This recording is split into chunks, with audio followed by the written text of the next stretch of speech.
Estudando o livro Nosso Lar. Espírito André Luiz.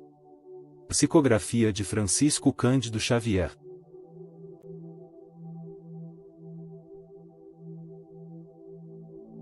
Considerações iniciais. Já conseguimos perceber quantos ensinamentos estão contidos nesta obra. Se nos dedicarmos a estudá-la, aos poucos, como estamos fazendo aqui, descobriremos coisas importantíssimas para o nosso dia a dia. O filme Nosso Lar, tenho certeza que já fez muitas pessoas pensarem bastante, não é? Uma excelente produção, sugiro que todos assistam, porque poderá ver muito daquilo que está escrito no livro e visualizar alguma coisa que às vezes a nossa imaginação tem dificuldade de criar e de entender.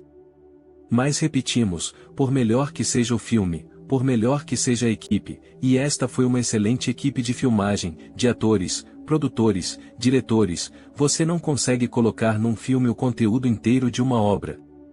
Por isso que procuramos essa possibilidade de falar das coisas minuciosamente. Vamos tratar agora do capítulo 19. No capítulo anterior tratamos da questão do amor como alimento para as almas. André Luiz vai à casa de Lísias, onde ele ficará hospedado, e aí está a família, Dona Laura, as irmãs de Lísias, conversando à mesa, explicando a questão do alimento. Nós mostramos como os diversos ministérios também usam a alimentação, cada um num nível mais sutil, mais despido da materialidade. Agora, André Luiz, no fim do capítulo 18, fica sabendo que a neta de Dona Laura estava na casa, havia chegado do umbral, havia desencarnado há pouco tempo. E este é o tema do capítulo que vamos começar. Capítulo 19. A jovem desencarnada. Sua neta não vem à mesa para as refeições? Perguntei à dona da casa, ensaiando palestra mais íntima. Por enquanto alimenta-se a sós, esclareceu Dona Laura. A tolinha continua nervosa, abatida. Aqui não trazemos à mesa qualquer pessoa que se manifeste perturbada ou desgostosa. A neurastenia e a inquietação emitem fluidos pesados e venenosos que se misturam automaticamente às substâncias alimentares. André Luiz está nos dando uma lição sobre a importância do equilíbrio durante a refeição. Durante a refeição não é lugar para discutir, não é lugar para problema. Tem que fazer uma oração antes das refeições. Refeição é o momento em que a gente alimenta o corpo, mas alimenta também a alma. Sendo assim, temos que ter muito cuidado com isso. E aqui o que a Dona Laura disse. Olha a sugestão dela, ela está dizendo que a netinha estava muito ansiosa, muito angustiada, ainda muito apegada à vida que ela tinha enquanto encarnada e isso estava dificultando muito a adaptação dela à vida no mundo espiritual, assim a Dona Laura evitava trazê-la para a mesa. Por quê? Para essas vibrações pesadas não irem para o alimento lá já é fluídico, olha a importância disso, olha que lição valiosa. Está aqui uma grande lição para todos nós. Nas refeições, é importante a família se reunir, fazer um esforço, o máximo que puder para poder almoçar, jantar ou pelo menos tomar um café da manhã, mas na mesa não é lugar para conversar sobre problema. Mesa de refeição não é lugar para discutir, mesa de refeição não dá para ficar resolvendo encrenca. Por quê? Porque aqueles fluidos pesados vão para o alimento e a gente acaba se alimentando com esses fluidos pesados. Minha neta demorou-se no umbral 15 dias em forte sonolência assistida por nós. Deveria ingressar nos pavilhões hospitalares, mas afinal veio submeter-se aos meus cuidados diretos. Manifestei desejo de visitar a recém-chegada do planeta. Seria muito interessante ouvi-la. Há quanto tempo estava sem notícias diretas da existência comum? A senhora Laura não se fez rogada quando lhe dei a conhecer meu desejo. Demandamos um quarto confortável e muito amplo. Uma jovem muito pálida repousava em cômoda poltrona. Surpreendeu-se vivamente ao ver-me. Este amigo, Heloísa, explicou a genitora de Lísias indicando-me, é um irmão nosso que voltou da esfera física há pouco tempo. A moça fitou-me curiosa, embora os olhos perdidos nas fundas olheiras traduzissem grande esforço para concentrar a atenção. Cumprimentou-me esboçando vago sorriso, dando-me eu a conhecer por minha vez. Deve estar cansada, observei. Antes, porém, que ela respondesse, adiantou-se a senhora Laura procurando subtraí-la a esforços sobre posse fatigantes. Heloísa tem estado inquieta, aflita. Em parte justifica-se. A tuberculose foi longa e deixou-lhe traços profundos. Entretanto, não se pode prescindir a tempo algum do otimismo e da coragem. Percebemos aqui que a sua neta poderia estar no hospital, mas a dona Laura, e nós sabemos aqui, que Ulisses é de uma família de enfermeiros, então dona Laura achou melhor trazê-la para o ambiente doméstico e ela mesma estava fazendo os trabalhos da enfermagem necessários à sua recuperação. Aqui temos outra lição maravilhosa, é importante compreendermos que existe uma interação profunda entre mente e corpo, de modo que a mente interfere no corpo e o corpo interfere na mente, e isso é uma via de mão dupla, um interfere no outro, um afeta o outro de uma maneira muito profunda.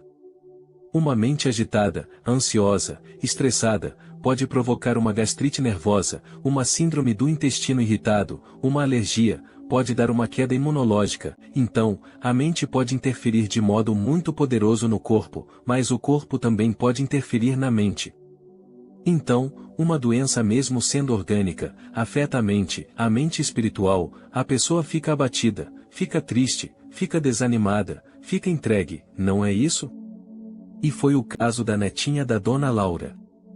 Como ela passou por um longo processo de tuberculose, isso a deixou mentalmente esgotada, assim é natural que ela tenha chegado ao mundo espiritual abatida, triste. Além disso, ela perdeu o noivo, ela se separou do noivo, além da desencarnação jovem, além da tuberculose longa, além da perda afetiva, sabemos o impacto emocional que é uma perda afetiva, não é mesmo? Assim ela está abatida, e é o que a dona Laura está observando aqui, que ela tem que fazer um esforço para não se entregar. Ficar abatido, ficar triste é uma coisa, se entregar é outra. A dona Laura está dizendo que ela está precisando de um pouquinho mais de otimismo e de coragem, ou seja, não podemos nos entregar para nenhum problema. Vi a jovem arregalar os olhos muito negros como a reter o pranto, mas em vão. O tórax começou a afar-lhe violentamente. E colando o lenço ao rosto, não conseguia conter os soluços angustiosos. Vejamos que interessante isso aqui, ela começou a manifestar sintomas da tuberculose, isso é puramente mental, não tem por que ela no mundo espiritual experimentar ainda a continuidade da doença que levou à desencarnação, isso só acontece quando o espírito está mentalmente apegado, e aqui ela está mentalmente apegada à vida física, ao corpo físico. Aí podemos estar perguntando, por que ela foi recolhida tão rápido do umbral e o André Luiz ficou tanto tempo por lá?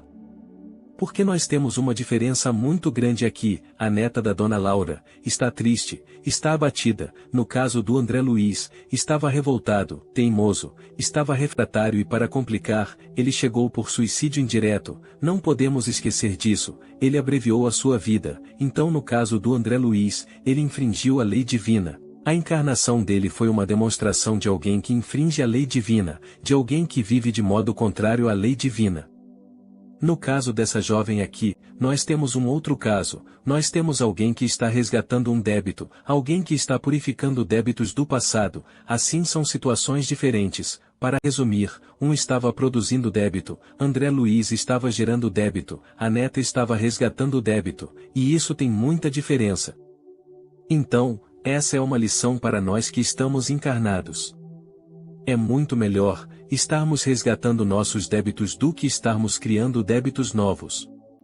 Existem muitos que estamos ainda plantando débitos a toneladas, não é? Estão semeando o vento, para depois colher a tempestade. No caso da netinha da dona Laura, ela já estava colhendo tempestade, já colhendo o resultado de sementeira passada, mas ela precisava agora se equilibrar emocionalmente. Se equilibrar emocionalmente, se preparar para a vida espiritual. Tolinha, disse a meiga senhora abraçando-a. É necessário reagir contra isso. Estas impressões são os resultados da educação religiosa deficiente, nada mais. E vejamos o que a dona Laura vai dizer. Tolinha, interessante essa expressão. Por que a dona Laura fala assim, Tolinha? Porque ela é um espírito feminino, experiente, dona Laura é vivida, madura, tem maturidade emocional. Quando temos maturidade emocional, conseguimos sair dessas situações de maneira mais rápida, mais efetiva. Quando não temos maturidade emocional, costumamos ficar agarrado, preso, muito tempo nessa situação. Assim chamou a atenção dela, dando um puxão de orelha, para reagir a essa situação. Dona Laura diz aqui em outras palavras, que não somos preparados para a vida espiritual. E o que acontece? Chegamos no mundo espiritual igual a um bebê, igual a um recém-nascido, não temos autonomia nenhuma, se bobear, não conseguimos nem andar, temos que aprender a andar de novo, chegamos como um bebê despreparado. E como nos preparamos para o mundo espiritual? Durante o sono, toda vez que vamos dormir, é bom meditar, fazer uma oração, uma leitura edificante, se preparar, porque durante o sono, vamos exercitando a vida espiritual. Até mesmo o espírita não se prepara, tem muita gente aí que vai ao grupo espírita, assiste palestra, lê livro e não se prepara para a desencarnação. Assim precisamos nos preparar para a desencarnação. Então, espiritualidade é o preparo interior, não adianta ir para o centro espírita 7 vezes por semana, não adianta, isso não é garantia de que a pessoa vai ter espiritualidade. Sabes que tua mãe não se demorará e que não podes contar com a fidelidade do noivo que de modo algum está preparado a te oferecer uma sincera dedicação espiritual na terra. Ele ainda está longe do espírito sublime do amor iluminado. Naturalmente desposará outra, e deves habituar-te a esta convicção. Nem seria justo exigir-lhe a vinda brusca. Dona Laura aqui tem uma fala muito realista e dolorosa, dizendo para a neta que o noivo vai se casar com outra pessoa, ele não vai ficar solteiro, ele vai encontrar outra pessoa e que não é justo que ela alimente a expectativa de que ele venha para cá, de que ele vai desencarnar, porque não estava na hora dele desencarnar, não estava na programação dele desencarnar nesse momento. Ele ainda tinha uma programação a ser seguida, assim teria que eliminar essa expectativa de que o noivo ia desencarnar e vir para se encontrar com ela. Aqui podemos estar perguntando se existe fatalidade no momento da desencarnação. E a primeira coisa que nós espíritas temos que fazer, é riscar do nosso caderno a palavra fatalidade, ok? Deus é inteligência suprema, Deus é o amor infinito. Existe uma programação para o momento da desencarnação, essa programação pode ser alterada? Pode, o espírito pode conseguir uma moratória, ele pode estender o seu período da encarnação, pode ficar mais um tempo, não é mesmo? O próprio Chico Xavier dizia que obteve várias moratórias, vários adiamentos da sua desencarnação, e outra coisa, nós podemos apressar nossa desencarnação através do suicídio direto ou do indireto, com graves consequências para o nosso destino espiritual. Assim sendo, não existe fatalidade, nós somos seres dotados de livre-arbítrio, e Deus é o soberano Senhor. Agora é importante dizer uma coisa, temos que ler, e é importante ler isso, lá no Evangelho segundo o Espiritismo, o que é que Kardec escreve lá? Causas anteriores e causas atuais das aflições, pois nem tudo que está acontecendo conosco é causa anterior, nem tudo, muita coisa que está acontecendo com a gente agora é causa atual, significa imprevidência, invigilância, falta de planejamento, falta de vida. Assim, não podemos achar que tudo o que acontece conosco é de vidas passadas.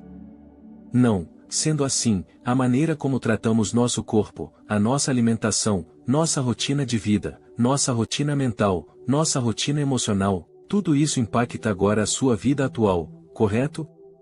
As causas anteriores são aquilo que acontece na nossa vida e que não tem nada a ver com o que nós fizemos.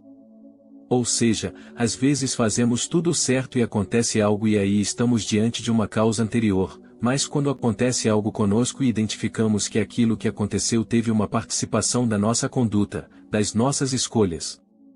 Fiquemos atentos, podemos estar diante de uma causa atual. Aliás, as causas anteriores fomos nós que escolhemos também. Quando nós falamos assim, que um problema que estamos vivendo agora é decorrente de uma vida anterior, o que significa isso?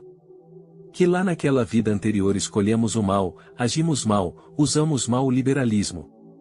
E na verdade, nós moldamos o nosso destino.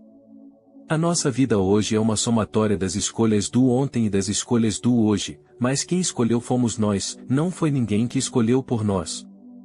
Então, funciona assim, a sementeira é livre, a colheita é obrigatória. Assim, tudo que nós semeamos lá atrás, vem agora a colheita. O resultado do nosso livre-arbítrio de ontem, nós colhemos hoje. E o resultado do nosso livre-arbítrio de hoje, Podemos colher hoje também, ou amanhã. Percebem? Mas uma coisa é certa, nós sempre colhemos o que plantamos. Não vamos colher o que o outro plantou, isso não existe. Sorrindo maternalmente, a senhora Laura acrescentou: admitamos que viesse forçando a lei. Não seria mais duro o sofrimento? Não pagarias caro a cooperação que houvesses desenvolvido nesse particular? Não te faltarão amizades carinhosas, nem colaboração fraternal para que te equilibres aqui. E se amas de fato o rapaz, deves procurar harmonia para beneficiá-lo mais tarde. Além disso, tua mãe não tarda a chegar. Vejamos aqui que Dona Laura está ensinando a netinha a se animar, não é? Digamos que ele viesse, digamos que seu noivo também desencarnasse. Não seria mais duro o sofrimento? Quer dizer, se ela ficasse ali num processo de obsessão, forçando a desencarnação do noivo, não seria muito prejudicial? Então, a Dona Laura está ensinando a neta o desapego. Dona Laura está ensinando aqui, que coloquemos primeiro a máscara de oxigênio em nós mesmos. Pois, como que vamos salvar alguém que amamos se estamos em desequilíbrio? Como? Então, o primeiro passo é buscar o nosso equilíbrio, buscar a nossa elevação espiritual e depois ajudamos aos que amamos. Penalizou-me o pranto copioso da jovem. Procurei estabelecer novo rumo à conversação, tentando subtraí-la à crise de lágrimas. "De onde vem você, Heloísa?" interroguei. A mãe de Lísias, agora calada, parecia igualmente desejosa de vê-la desembaraçar-se. Após longos instantes em que enxugava os olhos lacrimosos, a moça respondeu: "Do Rio de Janeiro." "Mas não deve chorar assim", objetei. "Você é muito feliz.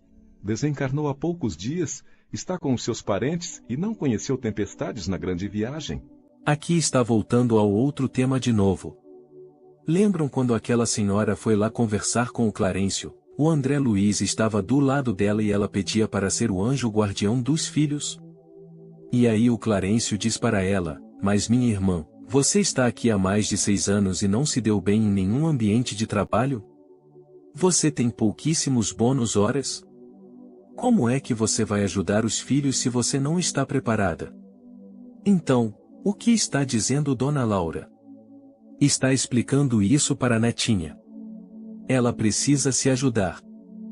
Aqui André Luiz está falando dele mesmo. Passou 8 anos no umbral, difícil, né? E ela já veio direto para a casa da avó, não é? E aqui vamos tentar esclarecer uma dúvida: todos que desencarnam na Terra irão para a colônia Nosso Lar? Não. Nós temos centenas de colônias espirituais. Cada região tem suas colônias espirituais. Nosso Lar é uma colônia que está próxima da cidade do Rio de Janeiro, mas tem várias, centenas de outras. Não tem só uma colônia espiritual no Brasil, não. Nos países também tem centenas, milhares, tem colônias milenares. Existe uma diversidade imensa, é uma civilização, é uma sociedade. Gente, a vida não cessa, a vida não dá saltos, é uma escada. Assim perguntamos: e como sabemos para onde vamos? Depende dos nossos vínculos espirituais, depende dos nossos vínculos da nossa família espiritual, de onde viemos, das nossas vinculações, é isso. O que determina para onde vamos voltar, são os seus vínculos espirituais. E claro, a evolução. É claro que a evolução está diretamente ligada ao nosso destino. Mas iremos para uma região, seja ela inferior ou superior, próxima de onde estão nossos vínculos espirituais, correto? Então, se os seus vínculos espirituais estão na Índia, para onde você vai?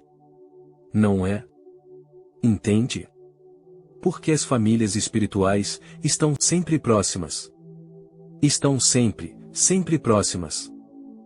Ela pareceu reanimar-se, falando mais calma. Não imagina, porém, quanto tenho sofrido. 8 meses de luta com a tuberculose, não obstante os tratamentos, a mágoa de haver transmitido a moléstia à minha carinhosa mãe. Além disso, o que padeceu por minha causa o pobre noivo é inenarrável. Ora, não diga isso, observou a senhora Laura a sorrir. Na Terra temos sempre a ilusão de que não há dor maior que a nossa. Pura cegueira. Há milhões de criaturas afrontando situações verdadeiramente cruéis comparadas às nossas experiências. Aqui, Heloísa está se sentindo culpada. Porque na cabeça dela, ela é responsável pela mãezinha ter contraído a tuberculose e também se sentindo responsável pelo sofrimento do noivo. Então, cada um tem suas questões, cada um tem suas experiências que precisam passar, correto? O que Dona Laura está dizendo? Olha, cuidado, netinha, nós sempre temos a tendência de imaginar que o nosso sofrimento é maior. Não é bem assim.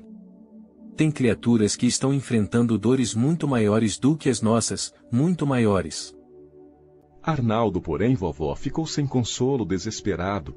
Tudo isso dá que pensar, acentuou contrafeita. E acredita sinceramente nessa impressão? Perguntou a matrona com inflexão de carinho. Observei teu ex-noivo diversas vezes no curso da tua enfermidade. Era natural que ele se comovesse tanto vendo-te o corpo reduzido a frangalhos. Mas não está preparado para compreender um sentimento puro. Aqui Dona Laura quer dizer que a vida espiritual é o país da verdade, não tem esconderijo na vida espiritual, não tem mais as mentiras da terra, porque não tem mais as convenções da terra, aprendizado para ele mesmo. As pessoas olham para o nosso perispírito e achamos que uma história é do quem somos, mas aquela lição é para nós mesmos, não tem título, na verdade, não tem pose, ele está aprendendo tudo o que está acontecendo ali, é o mundo da verdade que ele está vivendo, sem véu, cada fato que ele está presenciando, e agora Dona Laura vai ter que abrir os olhos da neta para que ela saia da ilusão que está ali André Luiz iria então enfrentar. Dona Laura diz assim, e acredita André sinceramente que usar todos esses conhecimentos. Dona Laura estava visitando sua neta e observando o noivo dela, e nós achamos que estamos nós podemos aprender com a experiência do outro. Vendo o que fazemos. Não precisamos aprender apenas cometendo erros, pensando. Podemos aprender com a experiência, que ninguém podemos olhar para o lado e estamos fazendo, perceber, mas na realidade ficar atento ao que os outros estão vivendo e tirar uma lição da experiência alheia. Não tem nada oculto. Só que o que acontece na maioria das vezes somos nós mesmos a julgar as experiências dos outros então, e com muita frequência repetimos o mesmo erro do outro. Que ela observou o noivo da neta,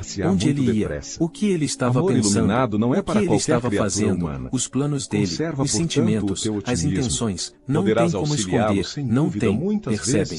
Mas no que perante a concerne à união espiritualidade, conjugal, nossa quando vida é puderes um livro excursionar aberto. as esferas do Isso é o planeta que em ela nossa está companhia, dizendo. já o encontrarás casado com outra. Admirado por minha vez, notei a surpresa dolorosa de Heloísa. Não sabia a convalescente como portar-se ante a serenidade e o bom senso da avó. Será possível? A genitora de Lísias esboçou um gesto extremamente carinhoso e falou: Não sejas teimosa, nem tentes desmentir-me. Vendo que a enferma parecia tomar a atitude íntima de quem deseja provas, a senhora Laura insistiu muito meiga. Dona Laura aqui está dizendo para a neta que ele vai procurar uma outra companheira, que vai procurar uma outra moça, claro. Ele não é um espírito de alta envergadura, o amor dele é um amor que está se aprimorando, não é um amor puro ainda, e isso é natural, ele não vai ficar nessa encarnação toda sozinho. Não sabemos o que tem na programação dele, se ele vai receber filhos e vai constituir um lar, quais os compromissos que ele tem. Assim o que acontece, ele vai procurar uma outra companheira. Por que a netinha dela estava imaginando o quê? Que o noivo ficaria celibatário e viver o resto da vida pensando na união dos dois e aguardando daí décadas e décadas até desencarnar para os dois se encontrarem. Ou seja, qual é o problema da netinha? Ela estava com uma expectativa muito alta. Não te recordas da Maria da Luz, a colega que te levava flores todos os domingos? Pois nota, quando o médico anunciou em caráter confidencial a impossibilidade de restabelecer-te o corpo físico, Arnaldo, embora muito magoado, começou a envolvê-la em vibrações mentais diferentes. Agora que aqui estás, não demorarão muito as resoluções novas. Ah, que horror, vovó! Horror por quê? É preciso te habituares a considerar as necessidades alheias. Teu noivo é homem comum, não está alertado para as belezas sublimes do amor espiritual. Não podes operar milagres nele por muito que o ames. A descoberta de si mesmo é apanágio de cada um.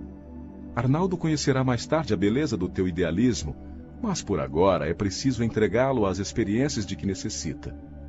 Não me conformo, clamou a jovem chorando. Justamente Maria da Luz, a amiga que sempre julguei fidelíssima. A senhora Laura, todavia, sorriu e falou cautelosa. Não será, porém, mais agradável confiá-lo aos cuidados de uma criatura irmã? Maria da Luz será sempre tua amiga espiritual, ao passo que outra mulher talvez te dificultasse mais tarde o acesso ao coração dele. Eu estava eminentemente surpreendido. Heloísa prorrompera em soluços. A bondosa senhora percebeu-me a intranquilidade e, no propósito talvez de orientar tanto a neta quanto a mim, esclareceu sensatamente. Que pérola é essa frase! É preciso te habituares a considerar as necessidades alheias, ou seja, todo ser humano possui necessidades básicas, necessidades fisiológicas, necessidades de segurança, necessidades de afeto, necessidades sociais, necessidades de reconhecimento, de organização, e nós precisamos considerar as necessidades alheias, não só as nossas. Ela amava muito o noivo, mas ele não vai dar um salto evolutivo a ponto de ficar aqui encarnado num celibato até o final da encarnação dele. Seria exigir muito do moço, seria pedir muito a ele desconsiderar a sua evolução, as necessidades dele, as fragilidades dele. A descoberta de si mesmo é apanágio de cada um, e o que é descoberta de si mesmo? Autoconhecimento. E autoconhecimento é o que? Nós conhecermos quais são nossas necessidades, conhecermos quais são nossas necessidades, conhecermos quais são nossos pontos fortes, nossos pontos fracos. A descoberta de si mesmo é um prêmio, é um troféu que a pessoa recebe pelo esforço que ela faz de autoconhecimento. Olha a sabedoria da Dona Laura, porque o que ela já está visualizando? A netinha se recuperar, sair dessa revolta, desse ciúme, desse egoísmo, e mais tarde quando visitar o noivo, vai sentir saudade, vai querer conversar, e ele estando na companhia de alguém que é amiga dela, essa amiga não vai se aborrecer desse egoísmo espiritual. Que sabedoria! Isso aqui é um tesouro. Minha filha, é melhor ter uma amiga cuidando dele, do que ter alguém que você nem conhece, ou ter alguém que é uma inimiga tua, não é? Sei a causa do teu pranto, filhinha. Nasce da terra inculta do nosso milenário egoísmo, da nossa renitente vaidade humana. Entretanto, a vovó não te fala para ferir, mas para acordar. Enquanto Heloísa chorava, a mãe de Lísias convidou-me novamente à sala de estar, considerando que a doente necessitava de repouso. Ao sentarmos-nos, falou em tom confidencial. Minha neta chegou profundamente fatigada. Prendeu o coração demasiadamente nas teias do amor próprio. Que terra inculta é essa? Que jardim é esse mal cuidado? O nosso milenário egoísmo. O nosso egoísmo que já dura 10, 15, 20 mil anos. Da nossa remitente vaidade humana. Egoísmo e vaidade. Esse é um terreno difícil. Todos nós temos esse terreno dentro de nós. Essa terra inculta, essa terra não cultivada, que é o quê? O nosso lado egoísta, o nosso lado possessivo, o nosso lado vaidoso, que quer controlar as pessoas, que quer possuir as pessoas, que quer dizer para as pessoas o que elas têm que fazer, queremos que as pessoas sigam exatamente o que desejamos, queremos prender as pessoas numa gaiola. E por que somos assim? Por causa de milênios de evolução nas faixas primitivas da natureza. É a nossa carga animal, primitiva, fruto de centenas de milhares de anos de evolução nessas faixas. É a nossa herança evolutiva, e com o tempo nós vamos superando, e isso chama-se evolução. Aqui temos uma pérola. Minha neta chegou profundamente fatigada. Prendeu o coração, demasiadamente, nas teias do amor próprio. Vejam o que ela está dizendo. Por quê? Porque amor próprio equilibrado, todos nós precisamos ter, mas amor equilibrado. Mas, aqui ela aprendeu demasiado, então a palavra mágica aqui é demasiado, exagero. Exagero de amor próprio. A rigor, o lugar dela seria em qualquer dos nossos hospitais. Entretanto, o assistente colceiro julgou melhor situá-la junto ao nosso carinho. Isso, aliás, é muito do meu agrado, porque minha querida Teresa, sua mãe, está a chegar. Um pouco de paciência e atingiremos a solução justa. Questão de tempo e serenidade. Tudo na vida é uma questão de tempo e serenidade, porque as coisas não acontecem no momento que queremos, as coisas não acontecem na velocidade que queremos, as coisas acontecem no ritmo da vida. E nós precisamos ter serenidade para aceitar isso e para lidar com isso. Precisamos ter muita serenidade. E o sentimento de culpa, posse, domínio, nós espíritas também teremos esse tipo de reações quando despertarmos na pátria espiritual? Isso não tem nada a ver se somos espíritas, católico ou evangélico, isso tem a ver com a nossa intimidade, com nosso grau de religiosidade, de espiritualidade, com nosso grau de espiritualização, não tem a ver com o fato de sermos espíritas, não. Aliás, Kardec pergunta isso no Livro dos Espíritos, se o fato de ser espírita é uma garantia que vamos chegar bem no mundo espiritual? Quem dera! A garantia de que a pessoa vai chegar bem no mundo espiritual, é o que ela está fazendo dentro dela. Considerações finais. A religião que nós professamos não é garantia da nossa evolução espiritual. Tem bons espíritas e tem maus espíritas, tem espíritas que aproveitam a bênção da doutrina espírita e tem espíritas que não aproveitam nada, e o que precisamos fazer? Precisamos construir a nossa espiritualidade, construir a nossa intimidade, a nossa evolução espiritual. A sua religião não é garantia de nada, precisamos entender isso. Tudo na vida é evolução.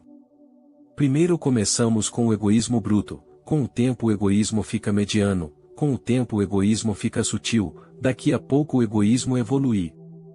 Evolução é isso. E aqui na Terra tem gente em todos os níveis, tem pessoas em todos os degraus da evolução. Tem gente que está ainda com o egoísmo e o apego bruto, tem outros que já estão com o egoísmo e o apego mediano, tem outros que já estão com o egoísmo e o apego sutil. Tem outros que já estão sem egoísmo e sem apego, mas são raríssimos, mas tem.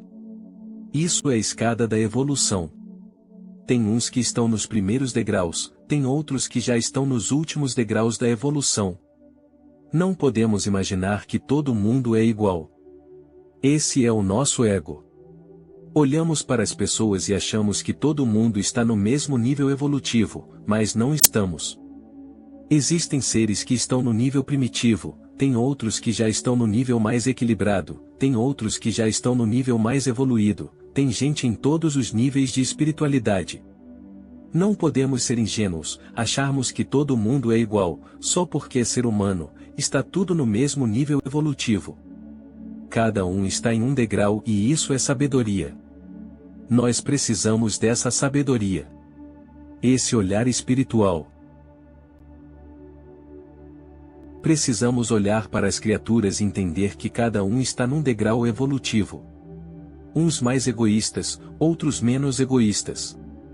Uns mais vaidosos, outros menos vaidosos. Uma coisa é certa.